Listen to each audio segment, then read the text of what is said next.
আচ্ছা, ছোটবেলায় তো আমরা রূপকথার গল্প সবাই শুনতাম, হয়তো বইয়ের পাতায়, নয়তো দাদি নানিদের মুখে। হয়তো কেউ হাসতাম, নয়তো কেউ কাঁদতাম, আর নয়তো কেউ ডুবে যেতাম গল্পের মাঝে।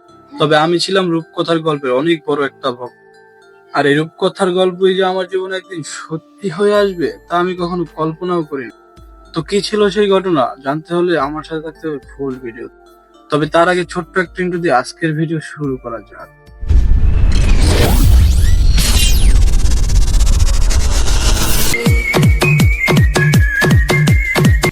তো এইবারই আসা যাক মূল ঘটনায়। ছোটবেলা থেকে আমি আর আমার বন্ধু একই সাথে পড়াশোনা করতাম, খেলতাম, ঘুরতাম। দুই বন্ধু যেখানে যেতাম সবকিছুই ভাগাভাগি করে খেতাম। সিঙ্গারার দোকানে সিঙ্গারা, চায়ের দোকানে আড্ডা, বেশ ভালোই চলছে। তো এই বন্ধুত্বের মাঝেও যে ফাটল ধরতে পারে তা তোমরা ফুল ভিডিও না দেখলে বুঝবে। তো এইভাবে একদিন দেখতে দেখতে আমাদের এসএসসি পরীক্ষার এক্সাম শুরু হয়ে যায়। আর যার কারণে সবাই সবার নিজের জায়গা থেকে পড়াশোনায় ব্যস্ত হয়ে পড়ে। আর সেই সময়টাতে আমিও আমার পড়াশোনা নিয়ে ব্যস্ত হয়ে পড়ি। তবে বলে রাখা ভালো যে আমরা একই স্যারের কাছে একই কোচিং সেন্টারে কোচিং করতাম। তবে ভালোই যাচ্ছিল আমাদের পড়াশোনা আর এক্সামের প্রস্তুতি। তো এইভাবে পড়াশোনা করতে করতে আমাদের সেই কাঙ্ক্ষিত সময় এসএসসি এক্সাম সামনে এসে পড়ল।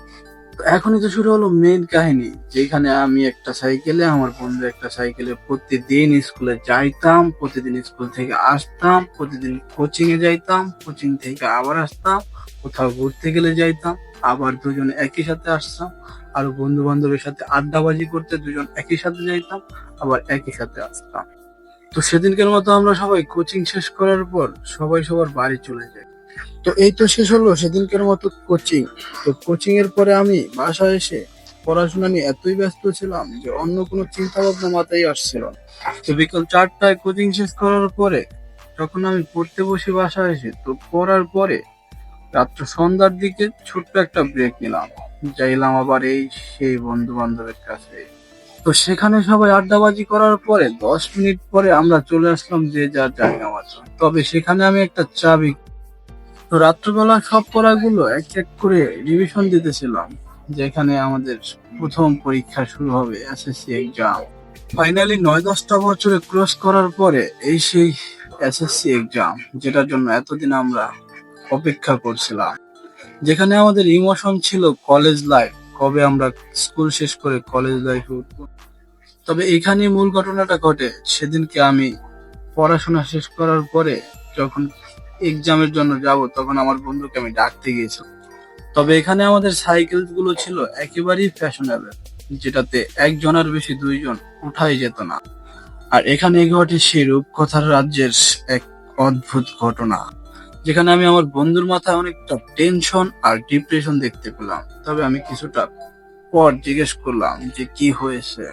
তো ও আমাকে বলল যে আমার সাইকেলের চাবি হারানো গেছে। আর ও এটাও বললো যে ও আমাকে স্বপ্নে দেখছে যে ওর চাবিটা আমিই পাইছি।